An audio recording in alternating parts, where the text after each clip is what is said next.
Jibing is an action that uses everything the team has to offer, both tactically and organizationally. The big picture goal here is to keep the boat going fast through the jibe. Choosing the right wave or puff jibing is part of the magic to excelling at this part of the game. A good wave to surf down can allow the boat to maintain speed and make for an easier turn and an easier jibe. And a good puff will allow the boat to sail at a lower angle, also allowing the turn to be less dramatic. In addition to the time and place to jibe, there's the big picture goal of rotating the spinnaker.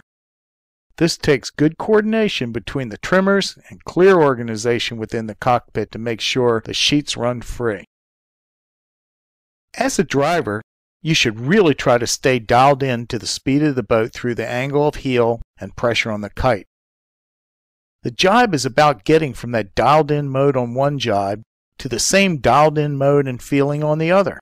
So the driver needs to develop a good memory for the feeling in the boat when it's fast on one jibe and find that same feeling on the other jibe.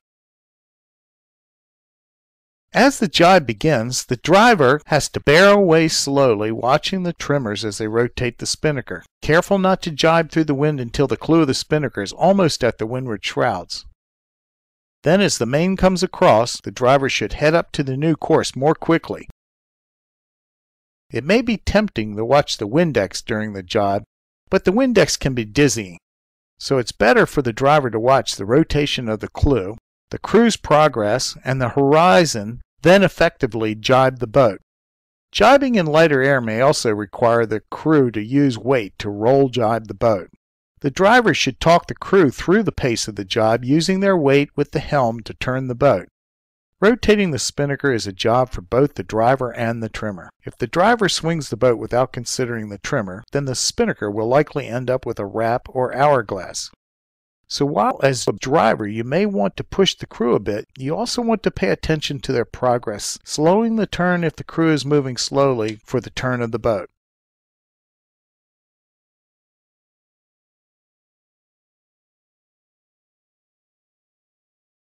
The main trimmer's role depends on conditions.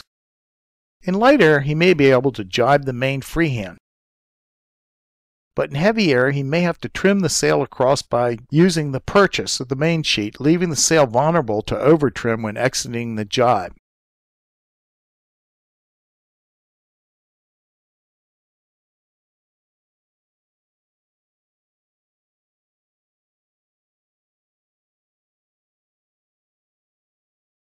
When sailing with a crew of 5, the main trimmer loads the new spinnaker sheet onto the winch for the headsail trimmer, pulls the main across as the boat turns through dead downwind, and watches to see that the top batten on the main flips through on the jibe, giving a quick pump if necessary to clear it. Here main trimmer Clark Dennison does a nice job in showing the pump as part of the natural motion of the boom swing.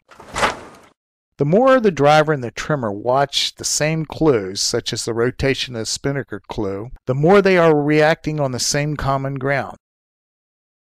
Here you see how Dave Bonney stays really focused on watching for the rotation of the clue around the forestay because the timing affects his own job. The headsail trimmer works really hard on the jibe because he has a lot of sheet to swing around the boat. Here Brent both eases the old and trims the new spinnaker sheet, but not without a lot of help. When sailing downwind, the trimmer is focused on the horizon to notice when the driver heads up or down, as well as the curl of the spinnaker on the luff. In Brent's routine, he does the following: steps into the cockpit to grab the new sheet, eases the old sheet off, and immediately trims in on the new sheet. Once he sees the rotation has gone well and the boom has cleared overhead, he moves to a better vantage point, while easing the sheet out to fine-tune on the new course or the new jibe. The mastman has to be flexible during the jibe, filling in where necessary. Here you can see that Thomas's role can be shifting weight and adding communication about boats around, since the tactician may be occupied, or it could be helping clear the sheet around the boat,